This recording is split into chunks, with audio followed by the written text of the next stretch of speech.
Hello there.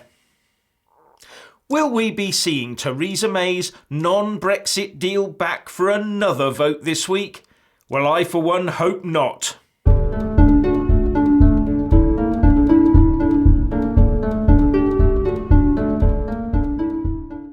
So Theresa May's non-Brexit withdrawal agreement might not be finding its way into the House of Commons for a debate and a vote quite as soon as we expected.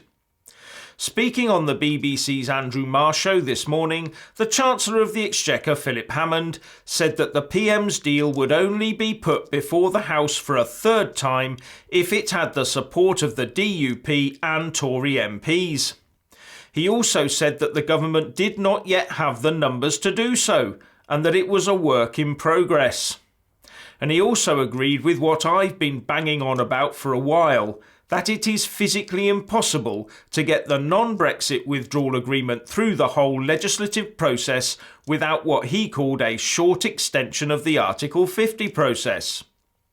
And the International Trade Secretary Liam Fox also said as much when he told Sky's Sophie Ridge that it would be difficult to justify a vote if they knew they were going to lose it.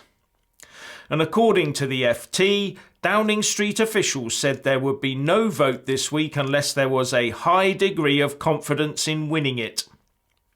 Now, any sane person looking on would think, well, that means May's deal is down the plug hole permanently then, because no one would ever vote for that, would they? The trouble is that she lost the first vote by a record crushing 230 votes. But the second, a mere month later, was a little tighter as she lost it by 149 votes.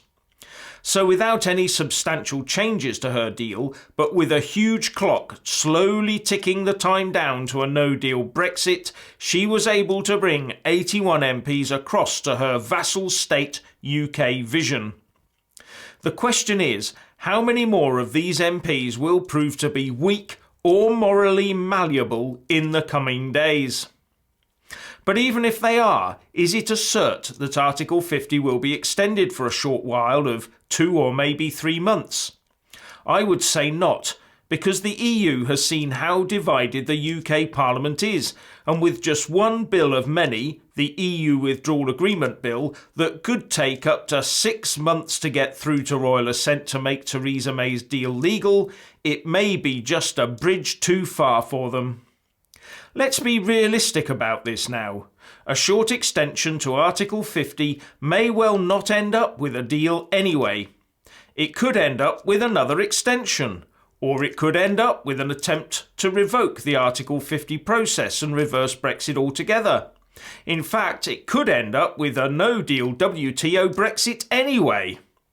A short Article 50 extension is therefore a recipe for just more political and economic uncertainty.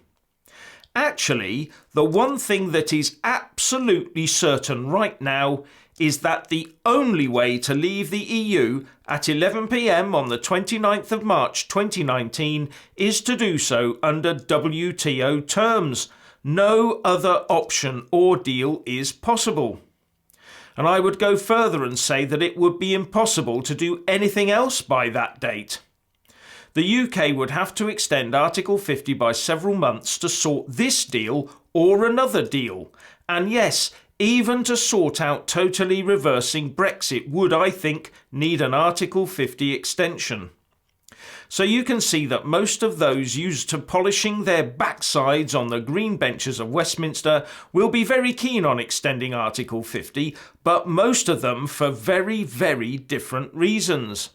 And this makes it extremely difficult for those wishing for an Article 50 extension to put together a single, credible and coherent reason to put forward to the EU for doing so. This therefore makes it extremely difficult for the EU27 to justify agreeing to an extension that has no single, clear and coherent reason supporting it. But just as in anything else, those on our side that wish to leave the EU cannot rely on chaos on the Remain side to lead to a Brexit victory. We must be ready for all eventualities, and that includes being ready to stand candidates in EUP MEP parliamentary elections. should the establishment manage, against the odds, to swing a lengthy Article 50 extension.